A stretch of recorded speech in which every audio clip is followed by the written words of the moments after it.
Breaking news iSport with me, Sarah. Kylian Mbappe relived iconic Cristiano Ronaldo moment at Real Madrid presentation in front of 80,000 fans. Kylian Mbappe replicated Cristiano Ronaldo's iconic badge kiss when he was officially unveiled as Real Madrid's latest superstar signing. Madrid sent shockwaves throughout the footballing world when they completed the free transfer of the Frenchman last month. A move years in the making, Mbappe has finally moved to Spain following the expiration of his contract at Paris Saint-Germain, signing a 5-year deal with the champions of LaLiga.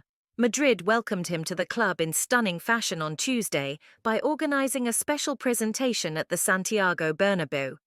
The event was sold out by fans who got their hands on free tickets, with an estimated 80,000 in attendance at their iconic stadium. Mbappe was met with loud cheers when he made his way onto the hallowed turf and presented in front of his new, adoring supporters.